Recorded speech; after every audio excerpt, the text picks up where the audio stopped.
पाकिस्तान ने एक बार फिर बड़ा दिल दुखाया। हमारी सियासत खत्म होती है, बनिया सियासत उधर शुरू होती है।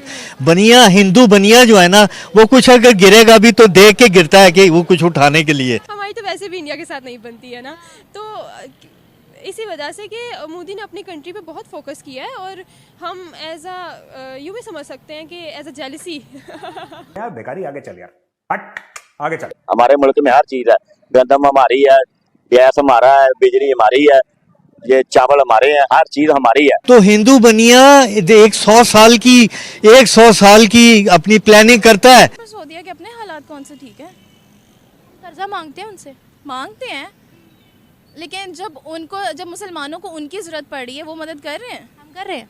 हम तो उनकी क्यों कर, वो इसलिए हमारी करें क्योंकि हम उनकी जी कर रहे हैं, जी हुजूरी कर रहे हैं। मुसलमान है ना, ईरान भी यहाँ भी मुसलमान है, उसको चाहिए कि मुसलमान का साथ दे, वो काफिर का साथ क्यों देता है।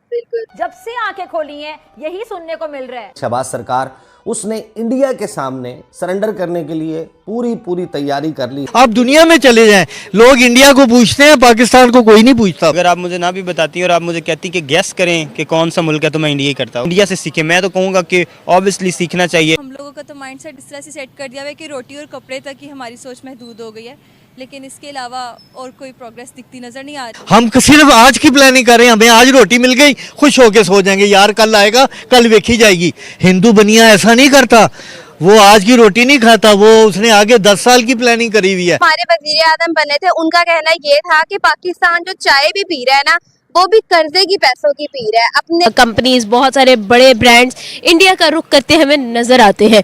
क्या रीजंस लगते हैं आपको, क्या वजूहात है जिनकी वजह से हर जो ब्रांड है वो इंडिया की तरफ जा रहा है और उनको पॉलिसीज दे रहा है और उनको ही जो है facilitate. The answer is the same, the population boom. The population 1 अरब 38 करोड़ की पॉपुलेशन में कम से कम 10 करोड़ बंदा बिलियनर होगा, यानी 1 बिलियनर नहीं, मे बी 20 बिलियन की उनकी अपनी एसेट्स होंगे और he can buy anything.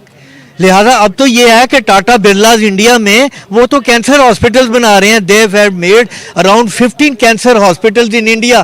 Tata Birla, आप अमेजोन की बात कर रहे हैं, उन्होंने इतने कैंसर के हॉस्पिटल बना लिए हैं। लिहाजा the answer is the population. जहाँ जहाँ पॉपुलेशन ज़्यादा होगी वहाँ पर ये कारोबारी इदारे आएंगे। और सर, इंडिया ने बहुत कम टाइम में ना बहुत स्ट्रॉन्ग इकोनॉमी बना ली है। आपको क्या लगता है कि हमें क्या सीखने की ज़रूरत है, किस तरह से हम अपनी ये चपकलिश से निकल के, सियासी चपकलिश से निकलकर इस तरफ आ सकते हैं कि हम डेवलप हो? Good answer. देखो, जहाँ पर हमारी सियासत खत्म होती है, बनिया सियासत उधर शुरू होती है। बनिया हिंदू बनिया जो है ना, वो कुछ अगर गिरेगा भी तो देख के गिरता है कि वो कुछ उठाने के लिए। तो हिंदू बनिया 100 साल की अपनी प्लानिंग करता है। हम सिर्फ आज की प्लानिंग कर रहे हैं, हमें आज रोटी मिल गई, खुश होके सो जाएंगे, यार कल आएगा, कल देखी जाएगी। हिंदू बनिया ऐसा नहीं करता, वो आज की रोटी नहीं खाता, वो उसने आगे 10 साल की प्लानिंग करी हुई है। This is why they are successful. They are very good planners and very soft. बड़े ये धीमे लोग हैं और सॉफ्ट कैरेक्टर्स के लोग हैं। ये जल्दी गुस्से में नहीं आते and they keep on pressuring their characters to fulfil their demand. That is why they are successful in all over the world. आप दुनिया में चले जाएं, लोग इंडिया को पूछते हैं, पाकिस्तान को कोई नहीं पूछता अब तो। लेकिन जो अमेरिका है ना, वो पाकिस्तान पे दबाव डाल रहा है कि ईरान से नहीं लेना। क्या वजह हो सकती है?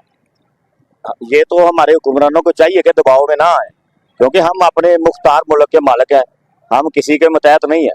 अल्लाह का शुक्र है, हमारे मुल्क में हर चीज है। हमको चाहिए कि हम अपनी बात मनवाएं, किसी की बात ना माने।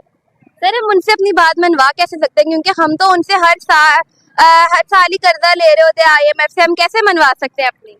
बस ये तो फिर ये इनको बड़ों का काम है ना। अगर हम उनसे अपनी मनवाएंगे तो वो कहेंगे कि हमने तो आपको कर्जा ही नहीं देना, फिर तो ना दे कर्जा।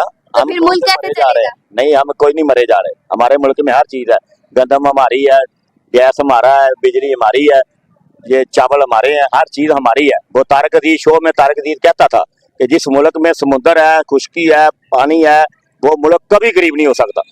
तो ये बात मैंने उसकी फॉलो की है।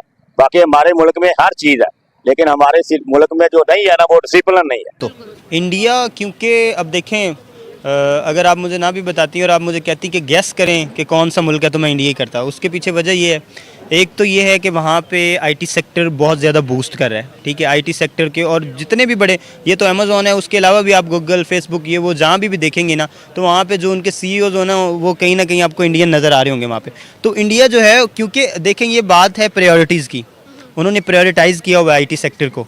और आप अगर दुनिया के 10 अमीर तरीन आदमी देखेंगे ना, उनमें शायद एक जो मस्क है वो आपको नॉन आईटी का मिलेगा, बाकी सारे जो अमीर तरीन लोग हैं ना वो आईटी सेक्टर से किसी ने, और वो टेस्ला की वजह से, और उसमें भी उन्होंने ज़्यादा जो है ना वो आईटी से मदद ली हुई है इस वजह से। तो आईटी का बड़ा किरदार है लोगों को अमीर करने में। लोगों, जिस तरह की हमारी इकॉनमीज़ हैं, जिस तरह के हमारे गरीब ममालिक हैं, इनको बूस्ट करने के लिए मेरे ख्याल में आईटी बेस्ट ऑप्शन है कि आईटी की तरफ लाया जाए। इंडिया यही चीज़ कर रहा है। थ्रू आउट हमने देखा कि वो आईटी पे बहुत ज़्यादा फोकस्ड हैं और इस वजह से वो तरक्की करे। हमारा एक कारफा टावर बना हुआ है और वो बस बना हुआ है, पड़ा हुआ है, और वो जो सैफ साहब उनके जो काम कर रहे थे उस पर, उनको भी हटा दिया था इमरान खान साहब ने, और अब पता नहीं अब क्या बनता है हमारा। लेकिन हैदराबाद में अगर ये बन रहा है तो मेरे ख्याल में जो रही सही कसर थी आईटी सेक्टर की इंडिया की, वो भी निकल जाएगी और इंडिया बहुत बड़ा बूस्ट लेने जा रहा है इसमें। बिल्कुल सही। अच्छा, क्या कहना चाहेंगे सर, ना सिर्फ अमेजोन बल्कि बहुत सारे बड़े ब्रांड जो कि आईटी से रिलेटेड है और आईटी से रिलेटेड ना भी हो तो भी फॉरेन इन्वेस्टर्स इंडिया में इन्वेस्ट करना बहुत पसंद करते हैं और प्रेफर करते हैं, आखिर ऐसा क्यों है? Political stability. देखें, आप देख रही हैं दूसरी मोदी गवर्नमेंट आई है, ठीक है, और तीसरी की भी उम्मीद है कि शायद फिर वो जीत जाएं। तो हमारे यहाँ ऐसा नहीं होता। हमारे यहाँ आपको मैक्सिमम जो है ना 5 साल का कह के ना 3 साल बाद आपकी गवर्नमेंट गिरा दी जाती है, वो इंटरनली हो, एक्सटर्नली हो, जैसे भी हो, आप पूरे 5 साल नहीं करते। और लोगों का यकीन तब पक्का होता है जब आपके घर में पॉलिटिकल स्टेबिलिटी हो, और जो बाहर का इन्वेस्टर है वो तब आता है जब वो देखे कि यहाँ का माहौल साजगार है, वो पॉलिटिकल स्टेबिलिटी के साथ जुड़ा होता है वो माहौल, ठीक है। एक बंदा एक पॉलिसी लेके आता है और वो स्टेबल करने की कोशिश करता है तो उसको 5 साल 10 साल चाहिए। मोदी गवर्नमेंट अगर अपने इनिशिएटिव्स पे में कामयाब हो रही है तो उसके पीछे वजह ये है कि उन्हें अब जो दूसरी टर्म है, ठीक है, और अब वो आगे भी जाने को तैयार है। तो ये सबसे मेन चीज़ जो मेरे ख्याल में है वो ये है कि पॉलिटिकल स्टेबिलिटी होगी किसी मुल्क में तो फिर बैरूनी इन्वेस्टर्स आएंगे, वो इन्वेस्ट करेंगे, और यही हो रहा है इंडिया में। तो क्या कहना चाहेंगे सर, हम किस तरह से इस डेफिनेटली हम खुद जानते हैं कि इंडिया बहुत कम टाइम में एक स्ट्रॉन्ग इकोनॉमी बना चुका है, क्या कुछ सीखने की ज़रूरत है? सब कुछ सीखने की ज़रूरत है। सही पूछें तो हम जो है ना वो क्रॉलिंग जो बच्चा होता है ना उसकी मानन है अभी तक, और बच्चा भी वो जो किसी की नहीं मानता, ठीक है। और हम लोग मान नहीं किसी की रही, तो हमें सीखना है, ठीक है, फुट स्टेप्स पे चलना है किसी न किसी की। आप अपनी दुश्मनियाँ और वो सारी जो चीज़ें रंजिशें वो रखें, वो खलिशें जो हैं वो अपने अंदर रखें, लेकिन ये है कि जो चीज़ें सीखने की है ना, वो कहते हैं ना कि जब कोई बात है ना, जो कोई बंदा